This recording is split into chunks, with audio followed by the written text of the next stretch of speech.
we, and especially our young people, need to begin thinking that we have obligations to other people. That sounds so simple, but it's really hard. But it's going against the core values that they are currently imbibing. It's about just simple, do we have obligations to other people?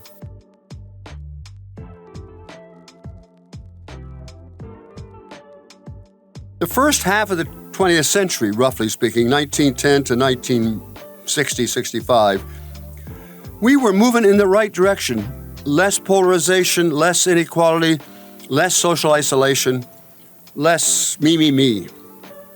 And that's why I think we need to look at the period in American history which is most like the one we're in now. Deep polarization, deep inequality, deep self-centeredness, deep social isolation. I don't know if I've mentioned all four of them, but they got out of it. Yeah. And that means we could too.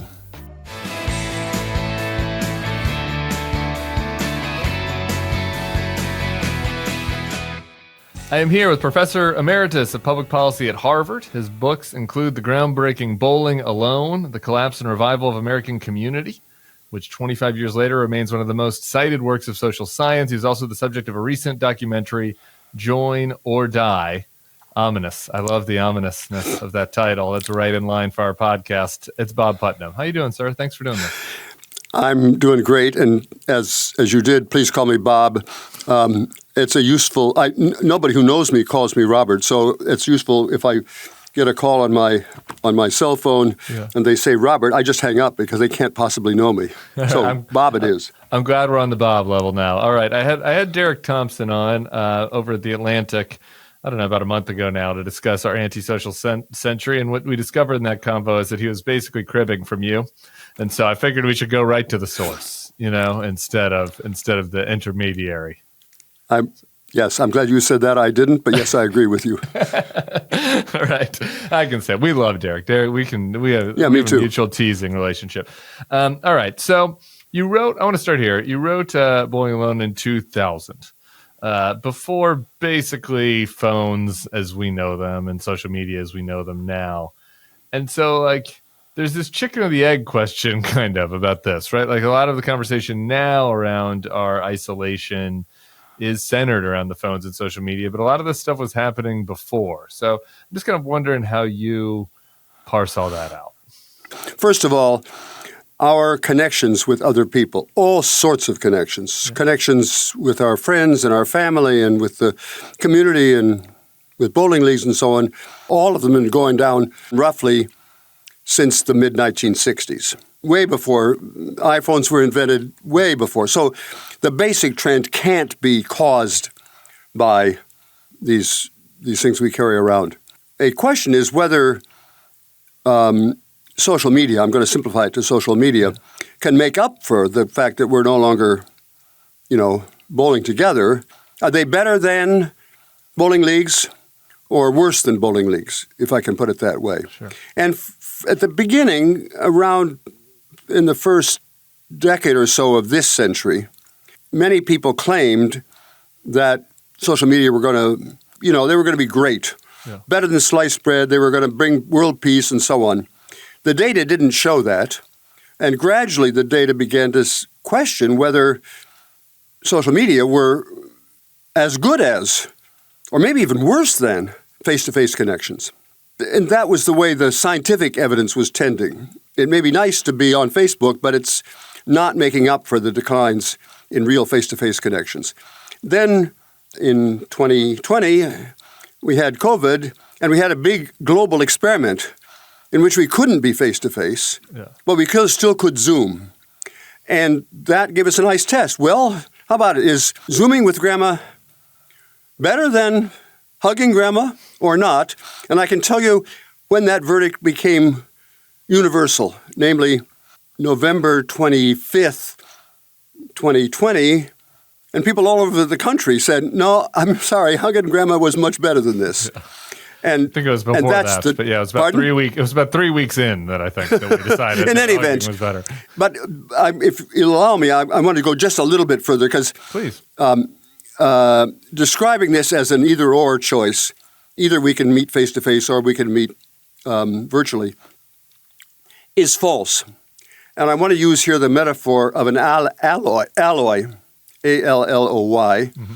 An alloy is a mixture of two separate elements, that is, copper and tin. And if you put copper and tin together and stir them up and heat it and so on, you get, I never can remember whether it's bronze or brass, but you get something different. Now, most of our connections, most of our networks today in the real world are simultaneously virtual and real. My wife and I see each other all the time. We live in the same place, but I often send her a text message or even an email saying, come in here. Come in here means moving to the next room. I want to show you something. And that just captures the fact that my connections with my wife are mostly face-to-face, but also virtual. And that's true universally of everybody. I bet you don't know anybody face-to-face that you don't communicate with via, email or text or social media, and vice versa. So that means we need to think about what kind of alloys we have. Because an alloy in principle could be better than either of the two. We could use, let's say, Facebook to encourage people to connect really face-to-face with each other. And about 10 years ago, Mark Zuckerberg came up with the idea of actually what he called communities. Yeah. And bizarrely, he quoted, but without quotation marks, bowling alone. He said there's been a big decline, would you believe it, in going to PTA meetings and so on. And I've got the solution to that, he said. But it turned out it didn't have that effect. And Facebook's own internal research shows that although they could do it, they know how to create this alloy that would be the best of both worlds. They don't do it. And you want to have two guesses as to why they don't do it? I was talking, actually, one of the chief engineers and researchers at Facebook, and they invited me out there to talk about social capital and Facebook, and they know how to do it. But two guesses why they don't do it. Because it would generate less conflict, and less conflict would mean less, addiction to Facebook. We could have an alloy that is the best of both worlds. If we have to choose, we should choose face-to-face, but we shouldn't have to choose, except it's not a technological matter. It's an economic matter. Does that make sense? It does. It does make sense. And so there are two parts that I want to get to. One is like the social science and then the tech. But it is obviously true, I guess, for all of us that have lived through COVID, that for at least any of us that aren't deep introverts, that like the face-to-face of it matters, right? That like that you gain something from a face-to-face that you don't from a Zoom. I mean, I have like just a chill going up my spine, like thinking about the Zoom hangs that we had, that where like your friends would get together and have a glass of wine or whatever and hang out. And it was like awful. I quit doing them halfway through. So I was like, this is worse than nothing, actually. But I can't really put my finger on why. Like, what is it about humans that makes this face-to-face contact nutritious? And why is it that we don't just then do it? If we all know that it's better, why are people not doing it as much? Why are we sitting around scrolling on our phones? Both of those, it turns out, are very complicated questions. They're clear questions, good questions, but it's not so easy to answer them. Sure. Probably, and this is what I really believe to be the answer. Actually, everything I'm telling you is going to be what I really believe the answer. It's true, but I'm going to be honest, but who knows whether I'm being truthful. There's probably a survival advantage, at least for humans, in being around other human beings. Loners, back in the day, and by back in the day, I mean really back in our evolution, loners were much more likely to be picked off by predators. I think that's utterly clear that that's true.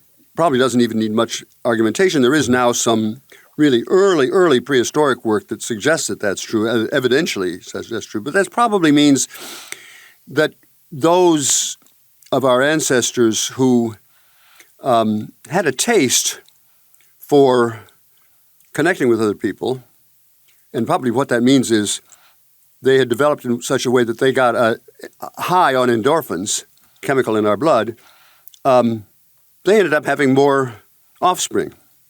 And that's probably why we're biologically tuned to prefer being around other people. Yeah. But now that's only half of your question. The other half is, well, so why are we now suddenly changing our minds? It's very unlikely that our basic genetic makeup has changed. In fact, it's essentially certain it hasn't changed over the period we're talking about. Our biology doesn't determine exactly how we behave. That's determined in part by our social environment, our social and physical environment. So if physically we're in settings that make it easy to connect with other people, and there are examples of this in the article by Derek Thompson. He quotes Eric Kleinenberg about the importance of public libraries. Once upon a time, we did have public libraries, but in general, public libraries are no longer serving the purpose of connecting people as they once did. And that makes it harder even for people who would like to connect. So it requires social coordination. Does this make sense? And I'm generalizing from the single example of physical space to all of the other things. If the undeniable attractions of not having to worry about other people outweigh the kick of endorphins that we demonstrably get when we're around other people, well, it's not that our biology has changed, but it's that the social or technological setting has changed. Yeah.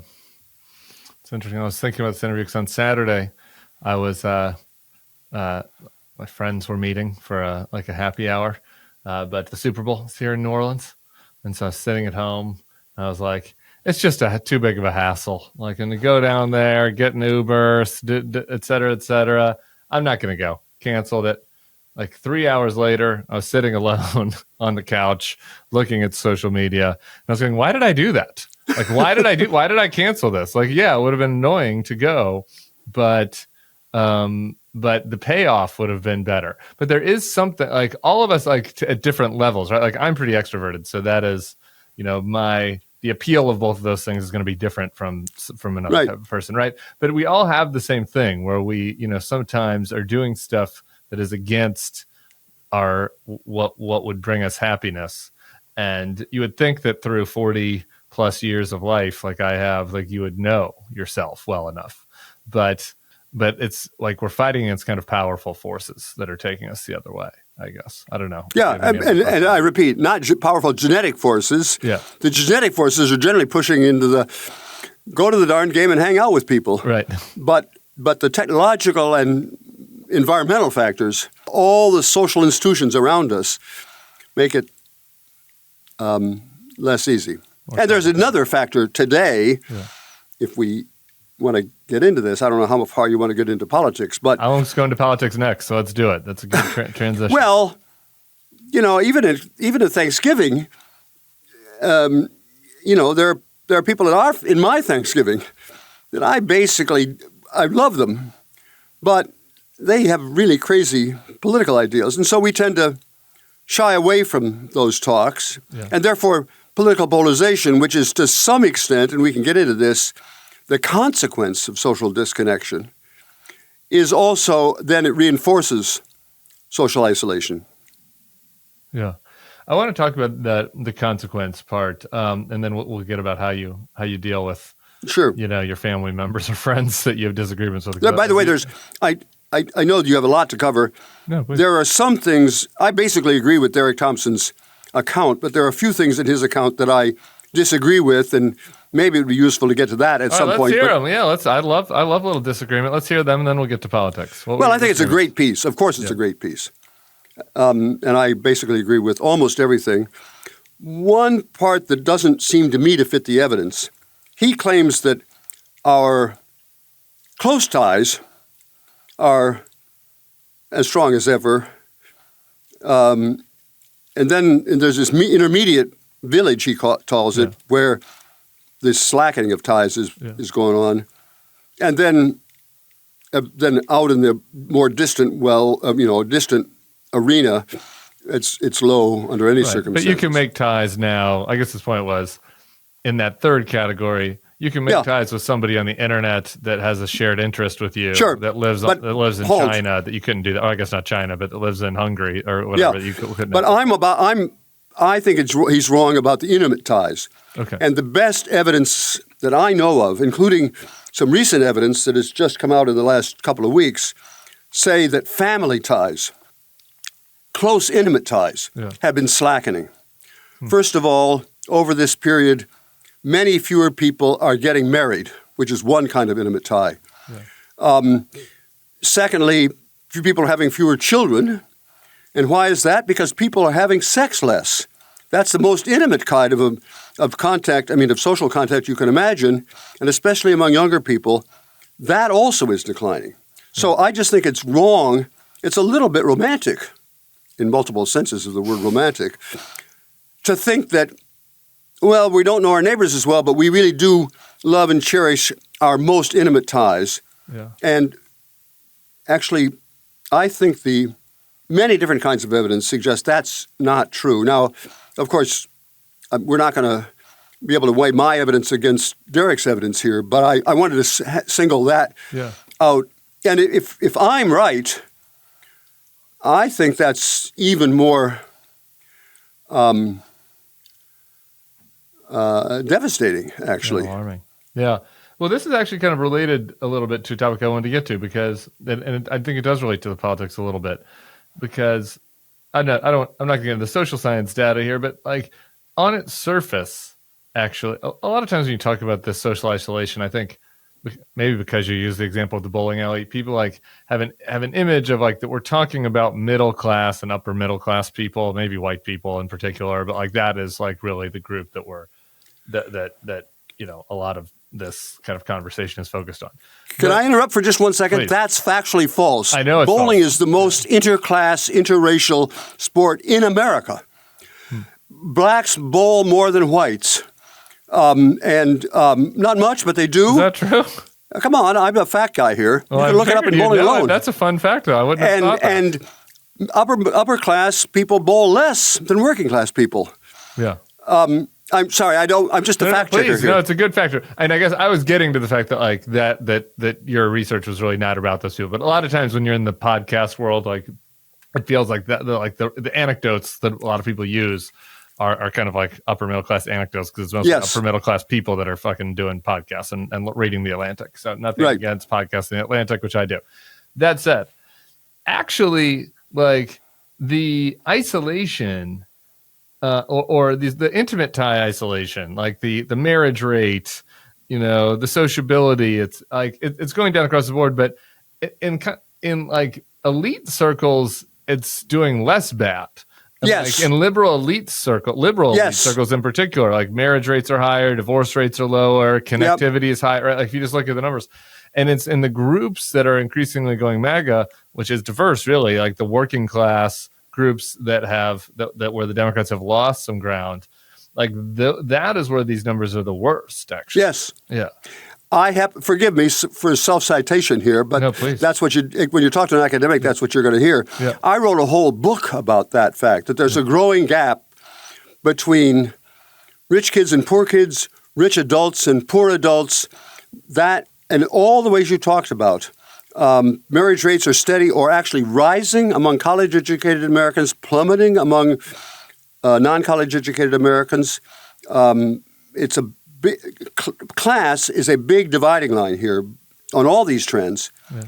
And moreover, it's becoming a bigger dividing line than race.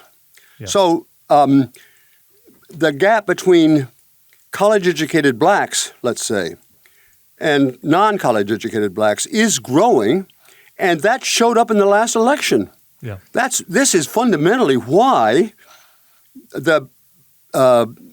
don't know if it's fair to say Trump, well, I guess it is fair to say Trump made gains among some blacks, but which blacks? Non-college educated blacks. The same place he's been making gains among whites and Latinos. And so I think this has big implications for the proper strategy for the Democratic Party. That's a separate question. What should we do about it? But and as I say, this has been clear for at least this growing class gap has been clear, forgive me, for at least 20 years, because that's when 10 years ago is when I wrote about it. So so let's see summarize what we've said. It is an asocial 21st century. That's right. Yeah. But that's even true for family ties, and it's especially true for the have-nots, and even more true for men, young men. Yep. So I'm not saying that there isn't a bigger problem. There is, but when you drill down and say, where is this problem worst? It's among have-nots, young male have-nots. Sorry to go on so long, but No, please. This is exactly where I wanted to go, because to me, like, that is a much more challenging, like, nut to crack, right? I don't know, like, trying to figure out how to get whatever, you're a college educated, upper middle class, little Johnny, or like I say, all different names now, little Dylan, little Corbin, right, to like hang out with more people, or to be in your 20s and be in a city and try to figure out how to join the kickball league or whatever. Like that's like a very like addressable problem. That we haven't done a great job of addressing it since you wrote the book, but like we can wrap our heads around it. Do you have thoughts from the book from the research you did on non-college men and figuring out how to kind of reverse the isolation trend? Because they have less access to opportunities to socialize, busier, more access to phones and that, obviously not to like, you almost roll your eyes to say video games, but whatever, TikTok. So I don't know. I'm just like, do you have any thoughts on ways to mitigate it with that demo in particular? I'm glad you asked. Pardon me. I feel like I've been asking good questions. I've had a few compliments so far on my questions, so I'll take it. Okay, I want to begin with a little bit of history. Okay. I promise this will turn out to be relevant. I trust you. At the turn of from the 19th to the 20th centuries, around 1900, there was what people then called the boy problem. What was the boy problem? It was that young men were unusually isolated. Now, the backstory is because they basically, or their parents had been living in little villages, whether the villages were in Iowa or in southern Italy, but they were now living in the big city in Chicago or the Lower East Side of Manhattan, and it wasn't as easy to make friends there. Girls are just generally better at making friends than boys. That's a fact, a sociological fact that they are. And so these young men were causing mayhem on the streets of Chicago or New York or really any of the big cities in America around 1900. And it was so bad that it was called, quote, the boy problem, unquote. And then they fixed it. So now the question is, how did they fix it? Yeah. And this relates to a second principle that I have for building social capital. Building social capital can't be like saying, eat your spinach, people. It's got to be fun. I mean, okay, we may want to have character formation or something, but it's got to be fun, or else people are not going to do it. That's why, by the way, I used bowling leagues as one of my stark metaphors, because actually, I don't know if you've bowled, bowling is actually fun. And it's fun. And competitive bowling, it's friendly competition, but you get a high when you get a strike, when you knock down all the pins with one ball. Okay. Trash talking, Yeah. You can do it no matter whether you're skinny or muscly or portly. But most important for these purposes, it's fun. Yeah. So now, back to the boy problem. We want to have something that's going to make fun for the kids, but is also going to bring them together in productive ways. And we did that. And wait for it, the Boy Scouts were invented in America within about the bigger picture is between, I'm doing this from memory, so if you're fact-checking, I'm off by a year or two. Okay. But between 1905 and 1910, virtually all of the major youth-serving organizations in America were invented. The Boy Scouts and the Girl Scouts and Campfire Girls and boys clubs with a capital B, capital C, and Big Brother, Big Sister, and on and on. I mean, you name all, and they were all invented in 5 years. Quite remarkable. Why then? Because that's when the boy problem and more generally the isolated youth problem began to appear. Now let's look at Boy Scouts. I'm not trying to ask you. I just Googled 4-H just to test you. Yeah. 1912, right there. I don't make facts up. I may be misinterpreted, but I'm really careful about my facts. By the way, and 4-H was actually created by the government. Most people don't know that. People sometimes say government is going to spoil everything. 4-H was invented by the Department of Agriculture. Keep looking in your. I see it. That's right here. In your Wikipedia entry. Okay, back to the Boy Scouts. I'm not talking about the Boy Scouts today. It's got a lot of problems, etc. But I'm talking about the Boy Scouts in 1910, roughly speaking. The Boy Scouts is fun. Fundamentally, it's fun. I don't know whether have ever been in the Boy Scouts. I was very active in the Boy Scouts when I was really little. So I'm now describing things that happened about 75 years ago. Stick with my memory. Cup of tea. I did the Cub Scouts. Wasn't my cup of tea, but that's okay. I saw that other people were having fun. Okay, well, stick with me for a moment. It was fun. I learned bird identification. I became a lifelong birder because of that. We went camping and hiking. That was super fun. But also there was character formation. Your viewers have to look at me. I now have my 3 fingers raised.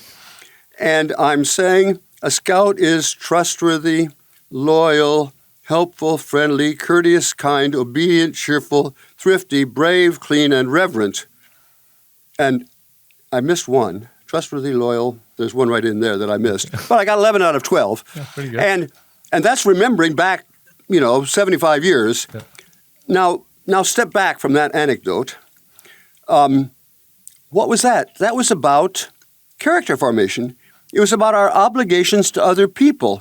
And those are not, most of those are we would like to have kids have those values today, wouldn't we? Trustworthy, helpful, sure, friendly, courteous, kind, all those are sounding pretty good. Yeah. Obedient sounds a little 19th century-ish. Yeah. Brave sounds a little... I like brave. Clean. Yeah, that's not so bad. Reverent. So now let me rise out of this little personal anecdote. What the Scouts did in response to, what the Scouts were as a response to the boy problem was to combine fun and character formation. Yeah. Now stick with me for a moment. Okay. You asked me, we began this conversation saying, okay, we got the boy problem, what do we do about it? I am not saying that today the Scouts are the solution to that problem. And I don't think people my age are actually going to be good at guessing what will work in the middle years of the 21st century. Sure. Old guys like me can sometimes be helpful in saying that there is a problem, because I personally remember when we weren't so isolated as we are now. But it's my grandchildren, who are now mostly in their 20s, and maybe even my great-grandchildren, let's hope they come along sometime, they're the ones who are going to have the mindset tuned for the middle and late 21st century. So what I can say to them, and I do say to them, because I've got 7 nice grandchildren, look, you didn't cause this problem. But history has bequeathed you the responsibility for fixing it. It's not impossible. Indeed, I can give you some guidelines about how we fixed it the last time.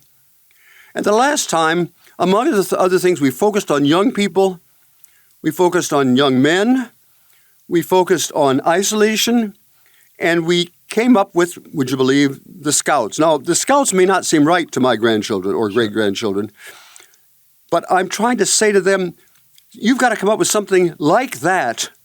And maybe, almost certainly, it will involve the internet, but it won't be just internet-based. It'll be something that brings young people together, having fun, but also learning to respect one another. I'm sorry, that's my sermon for the day. I don't know if that makes sense. It's a good sermon. It has me thinking about what could serve that purpose.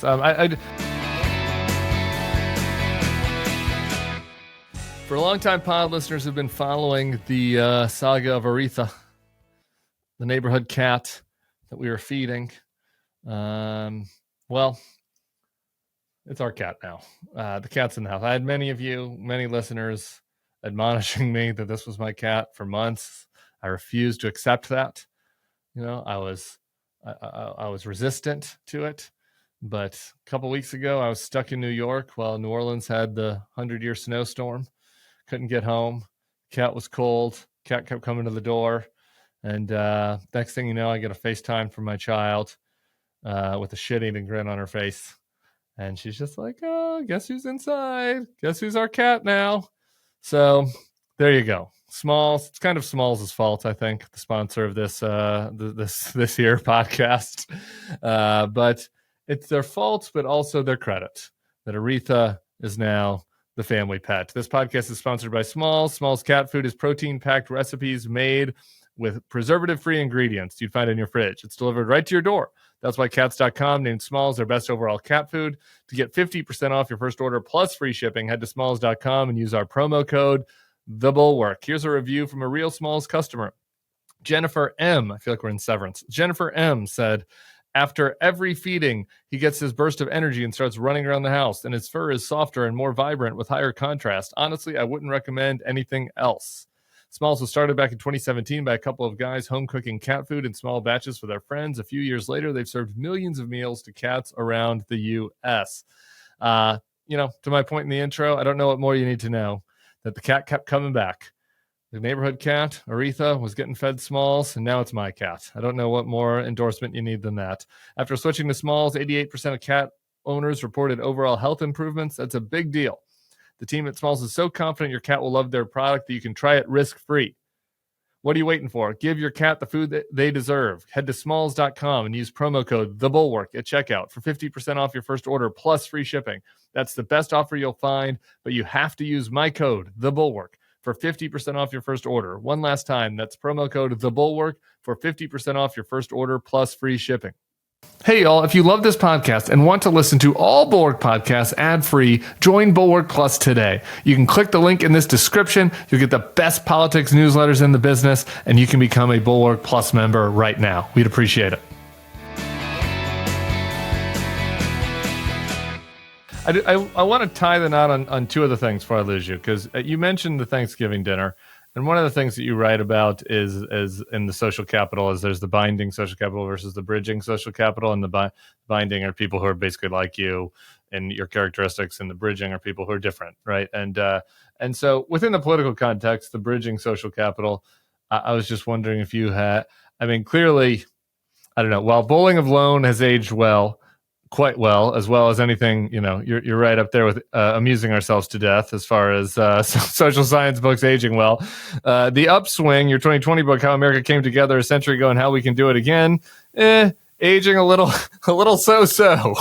I don't think so at all. Actually, I think that book is the book. Forgive me. Okay, no, please. So how do we do it? How do we do some bridging social capital and come together a little better?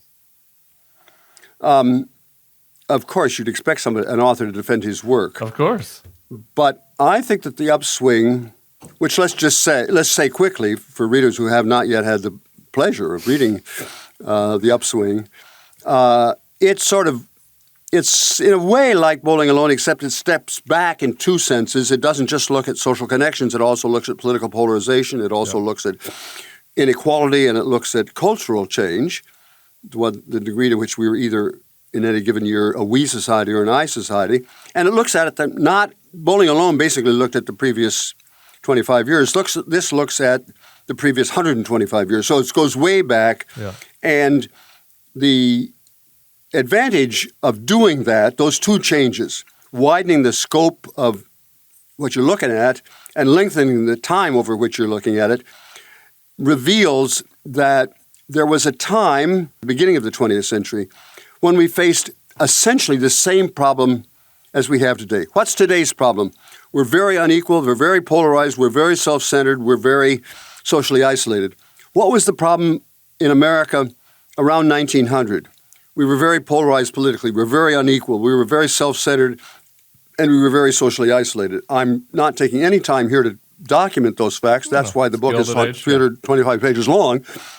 By the way, that book was written jointly with Shailene Romney Garrett. Got to make sure that she gets full credit. And the advantage of looking at that period is that we can see that the people in America in 1900 faced exactly the same problems that we did today. What are our problems today? We've got this crazy polarization. So did they. We've got this unbelievable level of inequality. So did they.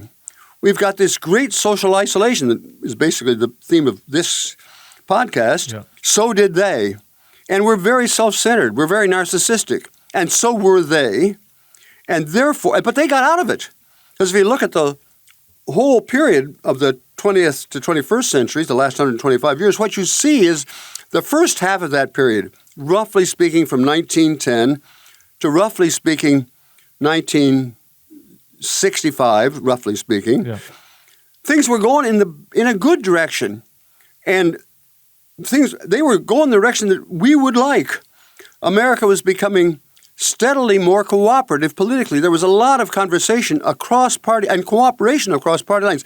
Indeed, most major reforms of that period were passed by majorities of both parties. The New Deal was passed by majorities of both Democrats and Republicans. The Great Society, Lyndon Johnson's, was passed, the majority of it, by both parties together.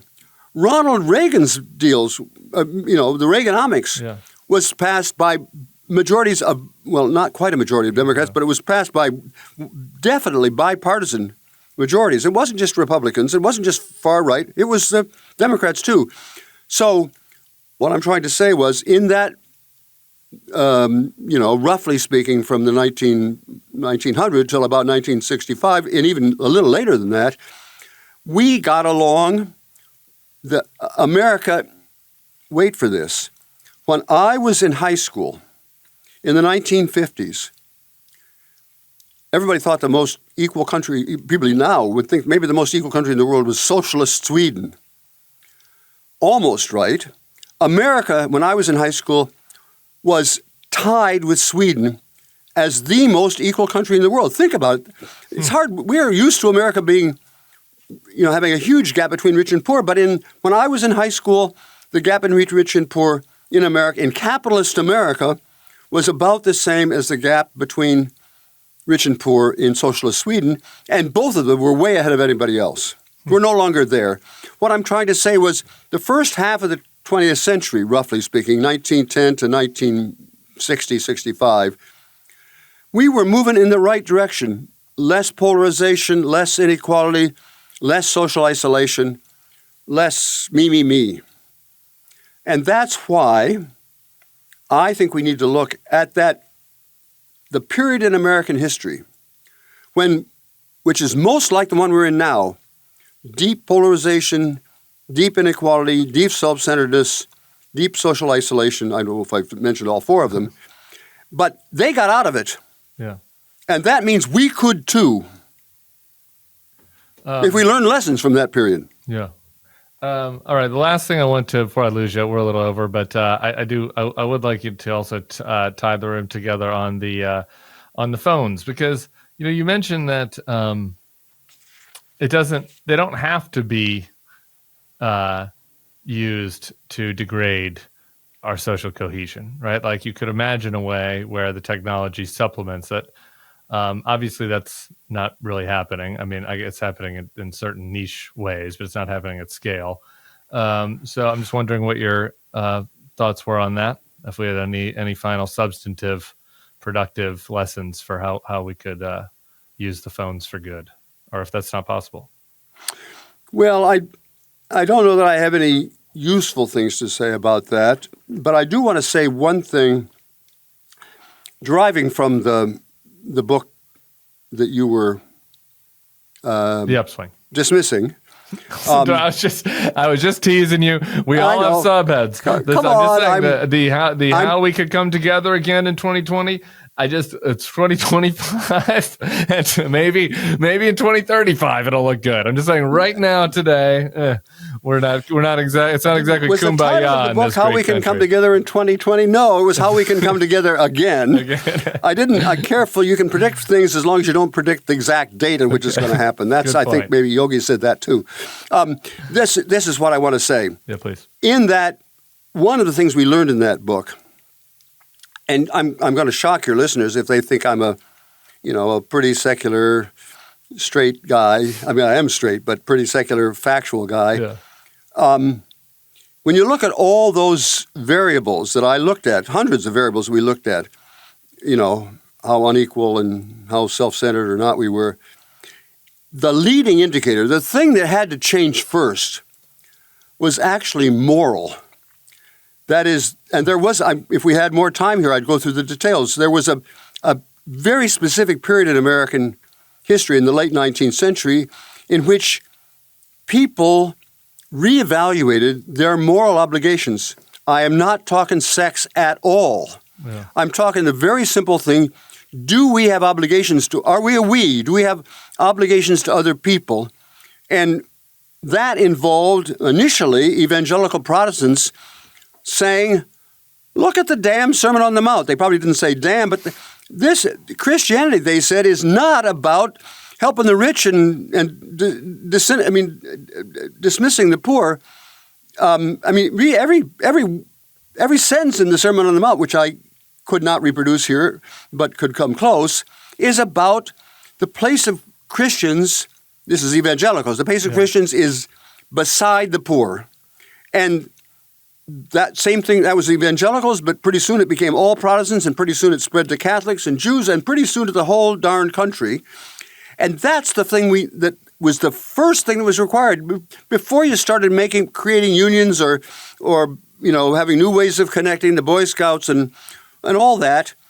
But before all of that, people in that era became convinced, not everybody, of course, sure, but there was a switch. You can see it in the data, a switch in which people began to think, there are other people in the world more important than me. I have obligations to other people.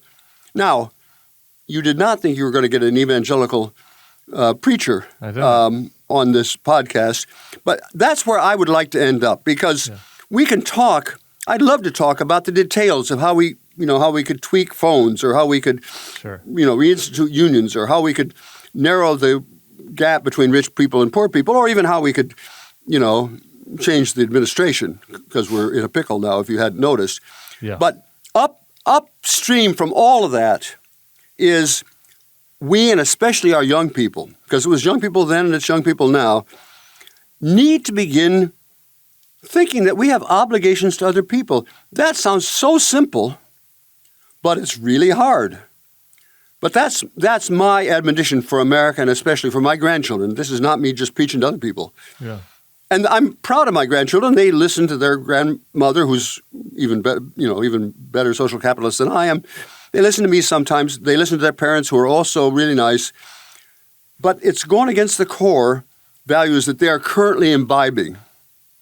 I repeat, this is not about sex. It's about just simple, do we have obligations to other people? So, I'm sorry, Tim, you didn't ask me to come on as a lecture preacher. No, I wanted to gather as much wisdom from you as I could, and there's something to it. Like, I also am, secular. I'm lapsed Catholic, but there's no doubt something to it. There's no doubt something to. By the way, this Pope the decline is exactly the Pope we need. Yeah. Because that's exactly what he's doing. I'm sorry, I didn't mean to get into Catholic. No, that's okay. He's a good Pope, though. I don't know. Our churches are. We could do a whole nother episode about that. The Catholic Church is polarizing like the country. So yeah, they Pope are. Hasn't exactly had the impact on cohesion that you would have hoped. But anyway, to be continued. It was an honor. I really appreciate you coming on, and I hope folks can check out Join or Die, or if your sociology teacher didn't make you read Bowling Alone, go read it. It's a joy. It's a delight. And hopefully we can stay in touch. I appreciate it very much. Thanks an awful lot, Tim. It's been a lot of fun for me too.